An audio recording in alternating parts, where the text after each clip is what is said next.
ಆದರ್ಶವಾಣಿ ಮುಳ್ಳೂರು ಚಾನೆಲ್ಗೆ ಸುಸ್ವಾಗತ. ಕವಿವ ಸಮಿತಿ ಕಟಕೋಳದ ಪದವಿ ಮಹಾವಿದ್ಯಾಲಯ ಪದವಿ ಪೂರ್ವ ಮಹಾವಿದ್ಯಾಲಯ ಪ್ರೌಢಶಾಲಾ ಶಿಕ್ಷಣ ಸಂಸ್ಥೆಗಳ 75ನೇ ಗಣ ರಾಜ್ಯೋತ್ಸವದ ಧ್ವಜಾರೋಹಣ ಕಾರ್ಯಕ್ರಮ ಎಸ್ಜಿಕೆ ಪ್ರೌಢಶಾಲಾ ಆವರಣದಲ್ಲಿ ವಿಜೃಂಭಣೆಯಿಂದ ನೆರವೇರಿತು. ಧ್ವಜಾರೋಹಣ ನೆರವೇರಿಸಿದ ಕವಿವ ಸಮಿತಿ ಅಧ್ಯಕ್ಷರಾದ ಶ್ರೀ ಅಡಿವೆಪ್ಪ ಸುರಗ ಮಾತನಾಡುತ್ತಾ ವಿವಿಧ ಜಾತಿ ಧರ್ಮ ಜನಾಂಗ ಹೊಂದಿದ ನಮ್ಮ ಭಾರತ ಎಲ್ಲರಿಗೂ ಸಮಬಾಳು ಸಮಾನತೆಯ ಸಂವಿಧಾನವನ್ನು ಹೊಂದಿದ್ದು ದೊಡ್ಡ ಪ್ರಜಾಪ್ರಭುತ್ವ ದೇಶವಾಗಿದೆ. ವಿದ್ಯಾರ್ಥಿಗಳು ಉತ್ತಮ ಶಿಕ್ಷಣ ಪಡೆದು ದೇಶವನ್ನು ಮುನ್ನಡೆಸುವ ನಾಯಕರಾಗಿ ಹೊರಹೊಮ್ಮಬೇಕೆಂದು ನುಡಿದರು. ಪ್ರಾಸ್ತಾವಿಕವಾಗಿ ಮಾತನಾಡಿದ ಪದವಿ ಪೂರ್ವ ಮಹಾವಿದ್ಯಾಲಯದ ಉಪನ್ಯಾಸಕರು ಶ್ರೀ ಬಾರಕೇರ ಇವರು ಸ್ವತಂತ್ರವಾದ ನಮ್ಮ ದೇಶಕ್ಕೆ ಉತ್ತಮ ಸಂವಿಧಾನವನ್ನು ರಚಿಸುವಲ್ಲಿ ನಮ್ಮ ನಾಯಕರ ಶ್ರಮವನ್ನು ತಿಳಿಸಿದರು.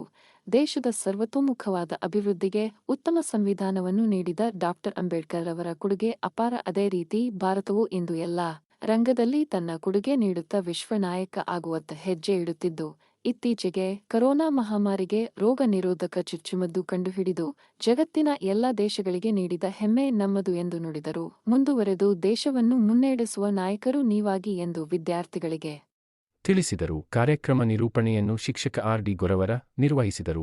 ಸ್ವಾಗತವನ್ನು ಪದವಿ ಮಹಾವಿದ್ಯಾಲಯದ ಪ್ರಾಚಾರ್ಯರಾದ ಶ್ರೀ ಜಾಲಿಮರದ ಮಾಡಿದರು. ವಂದನಾರ್ಪಣೆ ಶ್ರೀ ಆರ್. ಡಿ. ಗೊರವರ ಮಾಡಿದರು. ಸಮಾರಂಭದಲ್ಲಿ ಕವಿವ ಸಮಿತಿಯ ಪದಾಧಿಕಾರಿಗಳು, ನಿರ್ದೇಶಕರು, ಶಾಲಾ ಮುಖ್ಯಸ್ಥರು, ಶಿಕ್ಷಕ ಹಾಗೂ ಸಿಬ್ಬಂದಿಗಳು ಉಪಸ್ಥಿತರಿದ್ದರು. ವಿದ್ಯಾರ್ಥಿನಿಯರು ದೇಶಭಕ್ತಿ ಗೀತೆ, ನೃತ್ಯ ಪ್ರದರ್ಶನ ಮಾಡಿ ಉತ್ಸಾಹದಿಂದ ಭಾಗವಹಿಸಿ ಕಾರ್ಯಕ್ರಮ ಯಶಸ್ವಿಗೊಳಿಸಿದರು. ವೀಕ್ಷಿಸಿದ್ದಕ್ಕಾಗಿ ಧನ್ಯವಾದಗಳು. ಶೇರ್ ಮಾಡಿ, ಲೈಕ್ ಮಾಡಿ, ಸಬ್ಸ್ಕ್ರೈಬ್ ಮಾಡಿ.